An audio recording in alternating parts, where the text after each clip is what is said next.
E para os médicos também, né? Que não existe cura, né? Não existe cura, né? Hoje, cada vez mais, cara, a gente tem falado do cuidador, né? Cuidador, Porque quando a pessoa adoece, eu até brinco com meus pacientes, eu falo assim, quando o paciente reclama da memória, geralmente não é nada para preocupar. Agora, quando a família toda preocupa e a pessoa não liga, aí que é para preocupar, né? E a doença de Alzheimer é isso, né? O paciente, óbvio que tem um estresse, ainda mais no início do adoecer, mas para os familiares o estresse é muito grande e a gente fala muito pouco. Não sei se o senhor já passou por isso com algum familiar ou alguém conhecido, talvez tenha na igreja também, né? Os padres, a gente falou que tem uma longevidade muito grande, né? É verdade. Quanto mais as pessoas vivem, mais aparece doença de Alzheimer. A gente está batendo recorde acima de recorde. Por isso que tem mais Alzheimer. Pra você ter ideia, padre, a partir dos 80 anos de idade, quem viver mais de 80 anos de idade, que está sendo a maioria da população, É verdade. começa a chegar próximo a 10% em alguns casos. 10% é muito. Então, assim, 90%... Então, eu até brinco com meus pacientes assim, só não vai ter déficit cognitivo porque não viver tempo suficiente. Verdade. Então, todo mundo vai passar. No caso da doença de Alzheimer, essa degeneração é mais rápida, prejudicando as atividades, às vezes, do dia a dia.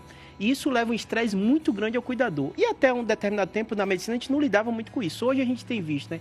Transtorno de ansiedade, transtorno depressivo. O cuidador é a família, aquela rede de estar ali do lado dele. Isso. Tanto no câncer, que a gente trabalha com neurocirurgia, quanto demência também, né? Porque o que acontece? A família está vivendo aquilo, é um estresse muito grande, o paciente muitas vezes muda o horário, dia por noite, né?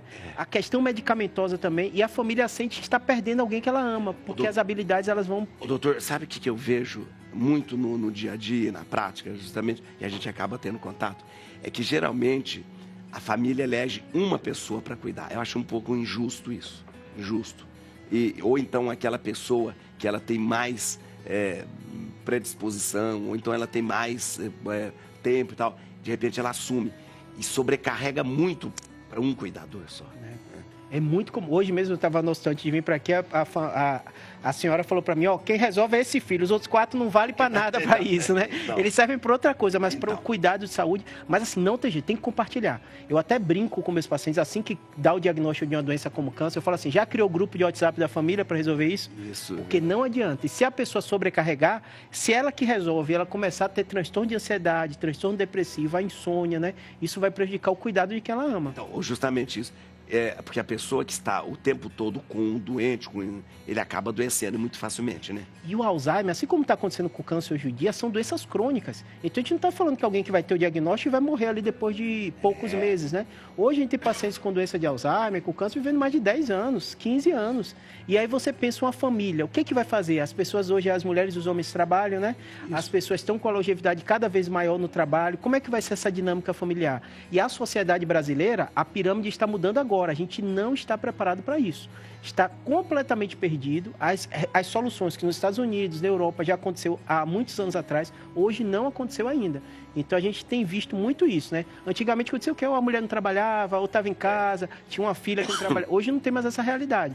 E você vê que isso é um sofrimento muito grande. Assim como você está passando por um familiar doente, você está passando por essa transformação. Então, a pessoa que cuida de uma pessoa enferma, uma pessoa doente, mesmo do Alzheimer, ela precisa de um suporte psicológico. Né? Precisa. O que eu digo é o seguinte, não vai ter solução simples nem certa. Sim. Você vai ter que organizar dentro da sua logística, né? Então, normalmente, além dos familiares, se a pessoa tiver condição financeira, vai ter que ter um cuidador ou alguém que vai ser responsável por isso, né? Geralmente, né, o cuidado é muito pesado. Então, às vezes eu tenho um paciente idoso que fala assim, eu não quero dar trabalho a ninguém. Eu falo, a gente nasce dando trabalho, a gente envelhece dando trabalho. Não existe isso. A gente vai dar trabalho o tempo inteiro, né? E aí, se você pensa já desde o início do diagnóstico, essa logística facilita bastante. E a família tem que ter uma sensibilidade seguinte, eu acho importante. Por exemplo, tem aquele que cuida, que está mais próximo. A família tem que em um momento falar, essa pessoa precisa tirar um pouco de férias. Deixar descansar, porque de repente... Ninguém lembra disso, ninguém lembra daquela pessoa que está 24 horas cuidando, né? Eu já tive na minha família, né? Minha prima cuidou da minha tia, né? A Eva cuidou da tia Silvia, ela praticamente viveu a vida dela em função daí. Eu precisava de ela sair, passear, fazer alguma coisa. Porque senão a pessoa acaba adoecendo mesmo. E quem está fora desse ciclo não percebe. Não, então... E fala assim, ela não trabalha, ou a gente dá uma ajuda, né? Ela gosta. Ela gosta, ela é muito dedicada, mas não pode sobrecarregar. Eu falo com meus pacientes o seguinte, eu tenho muito paciente que os filhos moram fora, e aí tem um que mora aqui, 2 moram... Realmente é uma logística difícil, né? Aí o que é que faz? Você tem que levar pro racional. O racional é, como o senhor falou, essa pessoa vai ter que ter tempo. Como é que é a noite desse cuidador? Tem alguém para ficar à noite, né? Às vezes o paciente interno e está o familiar todo em cima, os 4 filhos. Eu falo, é uma maratona, não é uma corrida curta, não. Se todo mundo cansar de uma vez, então essa logística é muito importante. Interessante. Muito bom. O doutor Júlio me ensinou uma coisa que eu aplico na paróquia, muito interessante. Ele falou assim, ó, a gente um dia estava falando sobre Alzheimer, né? Ele falou assim, ó, a gente tem que exercitar o cérebro. E ele me ensinou, uma melhor coisa para exercitar o cérebro é você ter problema. Ter dificuldade. Fofoca. Fofoca é o crossfit do cérebro. Ele falou assim, fofoca é o crossfit do cérebro. Eu falei, gente, isso mesmo, paróquia. Faz fofoca, fala mal do bem. Fala mal, fala das pessoas, cria confusão, traz confusão para mim, pelo menos vocês estão exercitando o cérebro. Foi ótimo, todo mundo deveria. Então, é isso mesmo.